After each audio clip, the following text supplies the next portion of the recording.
তিনি যখন সবেমাত্র 15 বছরের একজন কিশোরী, তখন তাঁর জীবনে ঘটে যায় এমন এক নারকীয় নৃশংস ঘটনা, যা সারা পৃথিবীতে ঘটে যাওয়া বিভীষিকাময় ভয়ানক জঘন্য ক্রিয়াকলাপগুলোর মধ্যে অন্যতম এক নজির হয়ে উঠে আসে মানব ইতিহাসের চরম নিন্দনীয় দৃষ্টান্ত হিসাবে।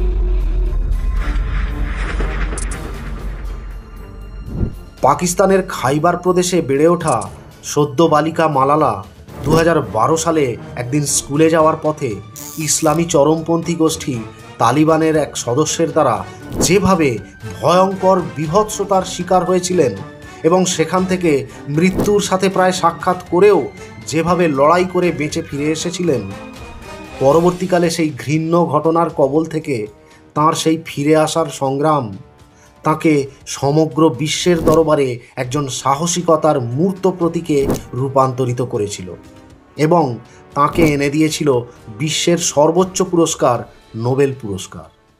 পাকিস্তানি তালেবান জঙ্গির নৃশংস নিগ্রহ থেকে মৃত্যুঞ্জয়ী হয়ে ফিরে আসা মালালা হলেন একবিংশ শতাব্দীর উল্লেখযোগ্য একজন নারীবাদী মানবহিতৈষী, গুরুত্বপূর্ণ প্রভাব বিস্তারকারী বিশ্ব ব্যক্তিত্বদের মধ্যে একজন, বিশ্ব ইতিহাসের সর্বকনিষ্ঠ নোবেলজয়ী মহিলা এবং নারী শিক্ষা প্রসারের একজন নির্ভীক অগ্রদূত। 1997 সালের 12 জুলাই উত্তর পশ্চিম পাকিস্তানের সোয়াত উপত্যকার খাইবার পাখতুনখোয়া প্রদেশে মিঙ্গোরা গ্রামের একটি নিম্ন মধ্যবিত্ত পাশতুন পরিবারে জন্মগ্রহণ করেন মালালা ইউসুফজাই। তাঁর পিতা জিয়াউদ্দিন ইউসুফজাই একজন কবি এবং শিক্ষাকর্মী, যার নিজের একটি স্কুলও আছে, খুশাল পাবলিক স্কুল। ছোট্ট মালালাকে তাঁর বাবা সোয়াতের গ্রামের একটি স্কুলে ভর্তি করে দেন। ছোটবেলা থেকেই আব্দুল গফফর খান, বারাক ওবামা এবং বেনজির ভুট্টোর মতো চরিত্র মালালাকে অনুপ্রাণিত করেছিল এবং সেই সাথে তাঁর বাবার মানবতাবাদী কাজকর্ম তাঁকে উদ্বুদ্ধ করেছিল।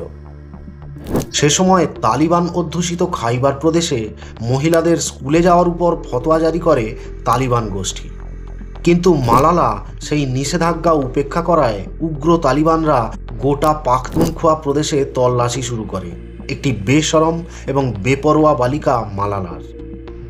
দিনের পর দিন চলতে থাকে তাদের তদন্ত। ফলে সে সময় সমগ্র সভ্য জগৎ থেকে অনেক দূরে পাকিস্তানের ধর্মান্ধ কুসংস্কারে জর্জরিত অবরুদ্ধ এক সমাজ